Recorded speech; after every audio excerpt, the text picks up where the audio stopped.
Hello, welcome to this new video from Guidancy Education channel.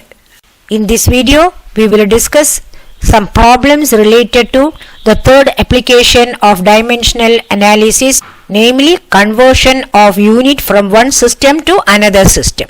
Click the I button in order to watch problems related to checking the correctness of a physical equation and deriving general formula of a physical quantity. These problems are important from examination point of view.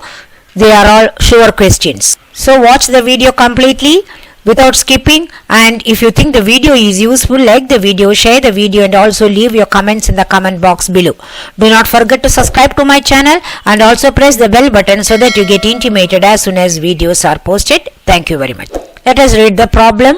Convert 1 atmosphere pressure, that is equal to 10 raised to 5 Newton per meter square, into dyne per centimeter square by dimensional method.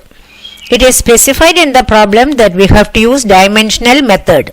That is, if you know the relation between Newton per meter square and dyne per centimeter square, you can directly multiply that relation with 10 raised to 5 to get this value. But that is not asked.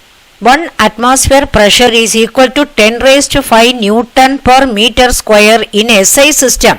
How much is that in CGS system? So we have to find out the magnitude of 1 atmosphere pressure in CGS system. Pressure is equal to force by area. In SI system, the unit of force is Newton, and in CGS system it is dyne. The unit of length is meter in SI system and centimeter in CGS system. Similarly, the unit of mass is kilogram in SI system and gram in CGS system. Time has the same unit in both systems. So, we have to make the necessary conversions in order to get this value. But before that, let us see the dimensional formula of pressure.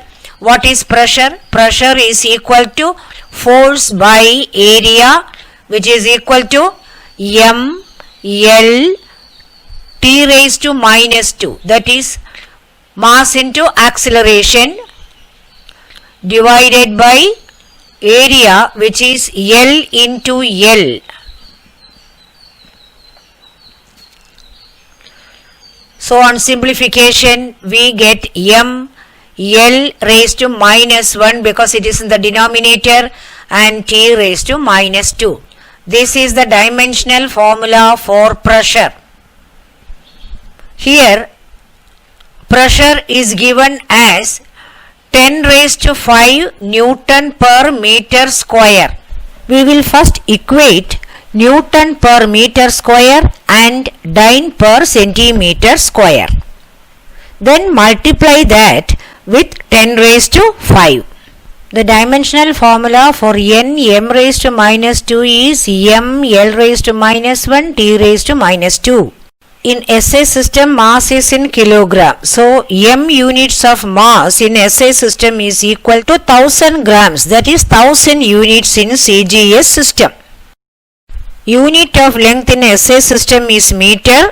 So, L units of length in SI system is equal to 100 centimeters. That is 100 units in CGS system. The unit of time is the same. That is second in SI system and CGS system. So, it does not require any conversion. So, the dimensional formula of pressure in SI system, M L raised to minus 1 T raised to minus 2 becomes equal to 10 raised to 3m 10 raised to 2l raised to minus 1. Here it is raised to minus 1 and t raised to minus 2. So when this is simplified, what will you get? Let us take these quantities outside.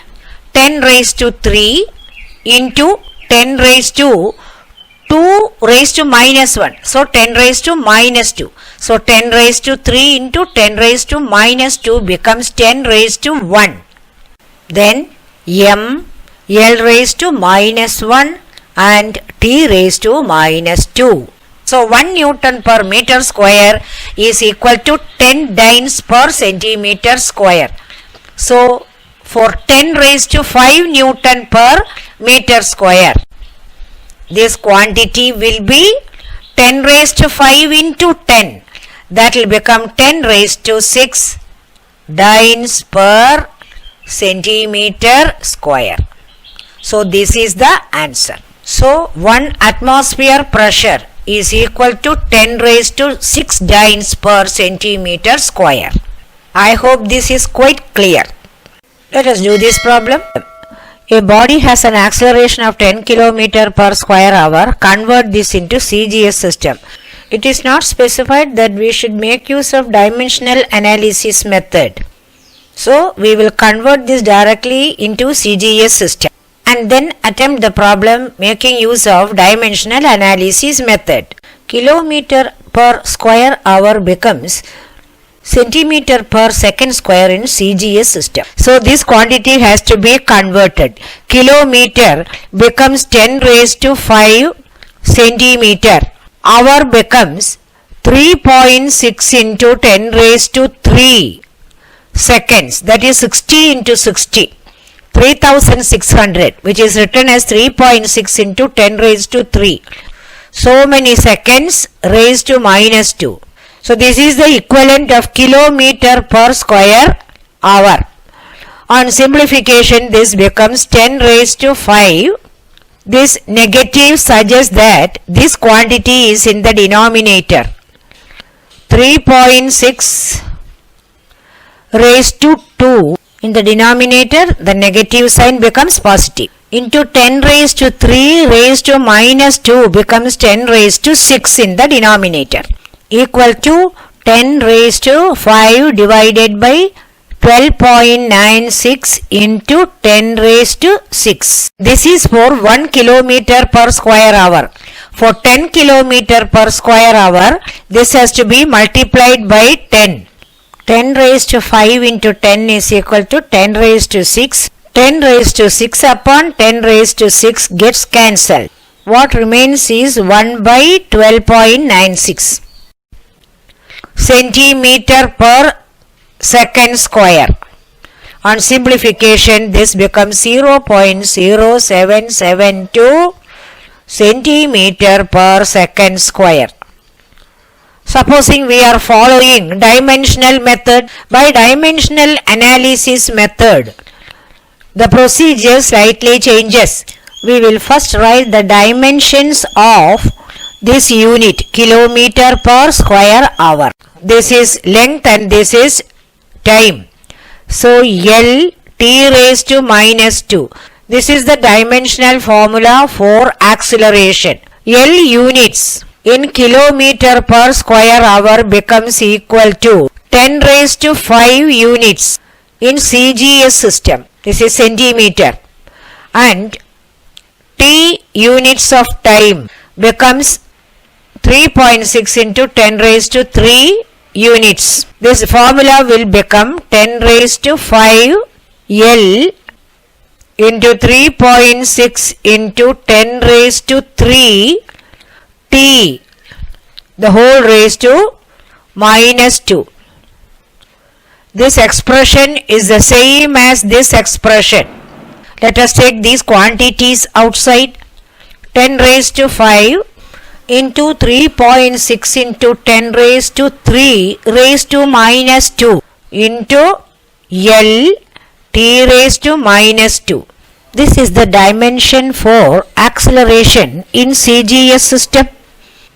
This quantity is the same as this quantity, and this is for 1 kilometer per square hour. For 10 kilometers, it will become 10 into 10 raised to 5 into 3.6 into 10 raised to 3, the whole raised to minus 2, L t raised to minus 2.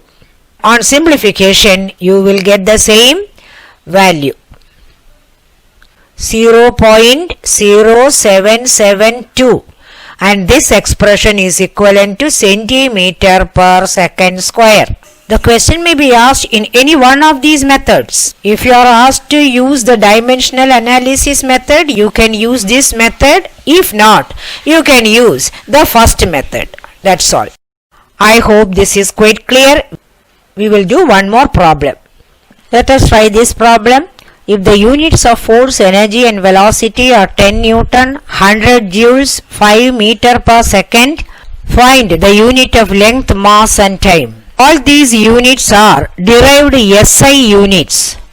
So the unit of length will be meter, that of mass will be kilogram and time will be second. But in this problem, when the units are given, the units are combined with certain magnitudes. So when we find out the unit of length, mass and time, there should be the corresponding numbers along with this. Let us work out. Newton is equal to ml t raised to minus 2. The dimension of force. This is given as 10 Newton. Let it be equation 1. Then for joules, that is energy. What is that? Work done. So that will be ml raised to 2 t raised to minus 2.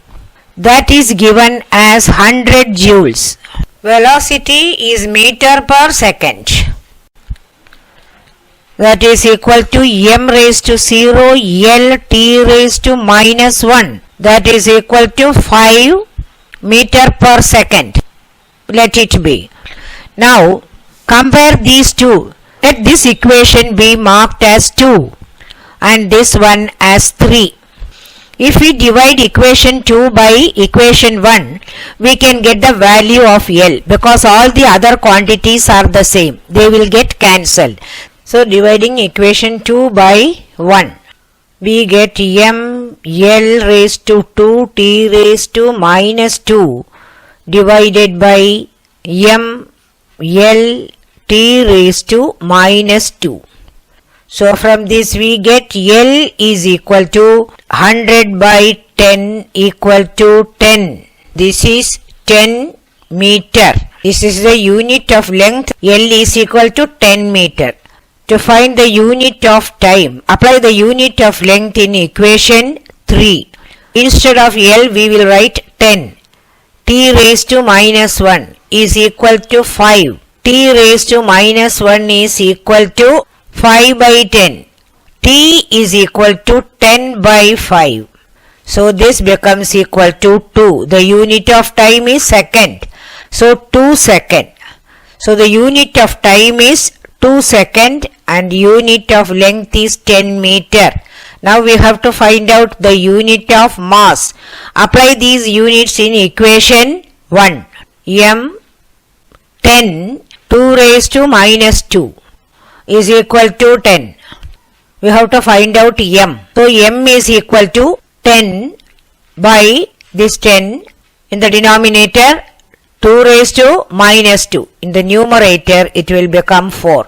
This 10 and this 10 gets cancelled. So what remains is for m is equal to 4, unit is kilogram.